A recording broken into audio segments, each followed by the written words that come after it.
Genzi, kembali lagi bersama saya Hapsari Puspa Asmoro. Dan kini kami akan bincang-bincang asik seputar teknologi informasi dan komunikasi tentang perusahaan Kreadia. Dan di sini kita sudah kedatangan dua orang wirausahawan muda sekaligus pemilik perusahaan tersebut. Oh iya, kata teman-teman Genzi, tak kenal maka tak akrab nih. Mari kita perkenalan terlebih dahulu kepada dua orang pengusaha muda ini. Boleh Masnya terlebih dahulu. Oke, nama saya Rido Brilianto. Saya sebagai partner Mas Alfian. Saya juga sebagai pemilik dari perusahaan ini. Oke, Masnya? Oke, nama saya Alfian Ramadan. Di sini saya juga selaku owner dari perusahaan Kreadia juga. Oke, jadi ini Mas Rido sama Mas Alfian ya? Iya. Betul. Nah, langsung aja nih kita ke pembahasan topiknya. Kenapa sih perusahaannya dinamain Kreaidea? Monggo. Mungkin salah satu bisa menjelaskan.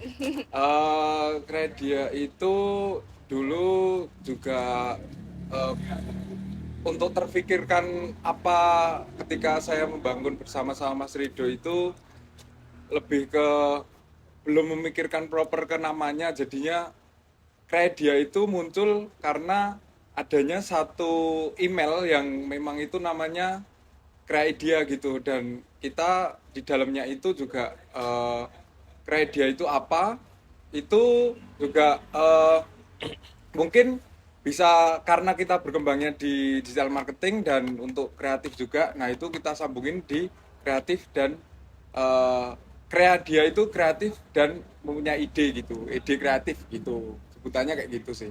Menarik sekali. Oke, kita langsung masuk aja nih ke pertanyaan-pertanyaan yang telah disiapkan. Jadi bagaimana sih Kreadia memanfaatkan teknologi digital dalam strategi pemasarannya? Oke, kami Kreadia memanfaatkan digital marketing untuk pemasaran itu yang pertama menjangkau lebih banyak audiens dan efektivitas kampanye. Di samping untuk menjangkau lebih banyak audiens juga untuk keefektifan dan efisiensi kampanye yang dimana itu dapat menargetkan audiens dengan tepat sasaran karena di situ ada umur, ada lokasi yang pengen ditarget, jadi lebih asik aja pakai digital pemasaran marketing tersebut. Karena semuanya sekarang serba digital Benar ya. sekali. Oke, lanjut yang kedua. Gimana sih perusahaan mengukur keberhasilan kampanye pemasaran digitalnya? Oke, untuk mengukur keberhasilan kampanye itu kita pertama dengan menganalisis data secara mendalam. Data apa aja itu kita jabarin deh. Yang pertama itu ada konten yang menarik, itu harus banget konten menarik dan kreatif maksudnya. Nah, itu harus banget. Yang kedua itu ada rasio klik. Rasio klik itu menentukan clickable konten tersebut. Apakah layak enggak? Maksudnya masuk di audiens itu enggak. Nah, itu ada rasio klik. Terus yang ketiga itu LP, landing page maksudnya. Landing page itu yang akan terjadi penjualan di situ kalau di bidang kami. Landing page itu juga harus terarah dan terstruktur, maksudnya nanti audiens itu bakal melihat menentukan dia beli enggaknya itu di landing page. Nah, itu kita harus menganalisa data tersebut. Yang ke berapa? Berarti 4 ya. Ya. Keempat itu di CPR. CPR itu kita cost per result lah, maksudnya biaya per hasil kita itu tergantung masing-masing. Kalau kita kan di purchase itu juga maksudnya setiap orang datang itu kita harus mengeluarkan berapa biaya yang harus kita keluarkan. Nah, itu. Tapi yang terakhir CPR itu biaya CPR itu di sini itu berapa biaya yang harus kita keluarkan untuk mendatangkan audiens itu. Nah, dari data-data tadi itu kita jadikan acuan untuk keberhasilan kampanye kita, yang dimana kita juga ada standar KPI yang harus kita patokan sebagai pondasi lah KPI tersebut. Seperti itu. Buat segmentasi umurnya tuh mulai dari berapa sih? Kalau segmen kita kan kita biasanya target ke umur 27 sampai 65. Oh, berarti remaja sampai lansia Iya, ya. oke. Kalau boleh tahu ini tuh produknya apa? Tadi kan di awal-awal kita belum menjelaskan ya. Boleh Oke, kalau dijelaskan? produk kita herbal, Oh, produk menjadi herbal. alami Oh, kayak gitu. gitu. Oke, lanjut. Teknologi informasi komunikasi apa sih yang digunakan untuk mendukung pemasaran digital ini? Ya, ini kita jabarkan aja berarti Iya. ya. Kalau teknologi informasi kita sebagai inti itu menggunakan komputer, yang dimana ya kita menggunakan komputer itu sebagai alat untuk mencari informasi apapun dan mengoperasikan apapun di dalam komputer kan kita bisa browsing, bisa ngedit, bisa apapun itu. Nah, untuk komunikasi kita, teknologi komunikasi kita menggunakan WhatsApp dan Facebook. Facebook untuk menaikkan iklan, si WhatsApp untuk komunikasi dan interaksi dengan para audiens seperti itu. Terus bagaimana cara Kreadia memastikan kepuasan pelanggan melalui kampanye digitalnya? Oke, kalau bagian itu saya akan izin menjawab. Kalau yang jelas Kreadia selama ini yang kita tekankan untuk kepuasan pelanggan itu prioritas bagi kami ya. Jadi mulai dari pelayanan dari customer service kami itu selalu kita evaluasi, selalu kita beri pengetahuan yang lebih agar nanti terhadap audien atau terhadap pelanggan kita itu merasa juga saling puas begitu. Jadi mulai dari pelayanan customer service kami, lalu yang kedua ada nanti ke produk yang benar, produk yang kita pasarkan itu benar-benar secara teruji klinis itu layak untuk kita pasarkan karena kita basicnya kita herbal dan untuk dikonsumsi kayak gitu. Jadi itu harus memang secara teruji klinis itu harus sudah semua terpenuhi mulai dari BPOM, halal dan sebagainya itu. Terus yang ketiga itu karena kita basicnya online itu kita mengacu untuk kepada pengiriman yang jelas untuk tepat waktu kita pengirimannya hari itu juga langsung nanti kita jelaskan juga untuk wilayah mana saja kita sudah jelaskan juga untuk berapa hari kemudian estimasi waktunya. Nah selain itu juga kita ada kelebihan yaitu kita tidak semua itu pembayaran di depan atau langsung untuk transfer. Jadi kita ada kelebihan bisa produk itu bisa dikirim dulu, lalu nanti bayar ketika sudah sampai, yaitu cash on delivery. Begitu. Kami berusaha untuk memberikan pengalaman dan pengguna yang lebih unggul melalui pelayanan kami, melalui konten kami dan juga penyajian produk yang lebih bagus. Itu aja sih. Terus ada nggak sih tantangan khusus yang dihadapi saat pemasaran kampanye digitalnya ini?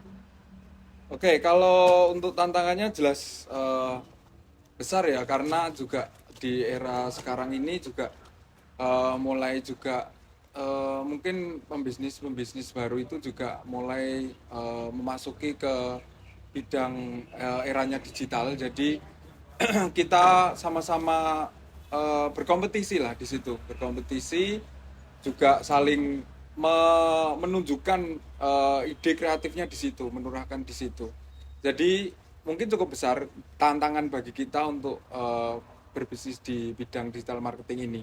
Tapi yang selama ini kami jalankan itu alhamdulillah sampai detik ini kita bisa terus berkembang, berkembang juga semerta-merta atas dasar juga kita mau berusaha. Jadi kita di situ juga akan terus mencoba lebih baik daripada kompetitor lah. seperti itu.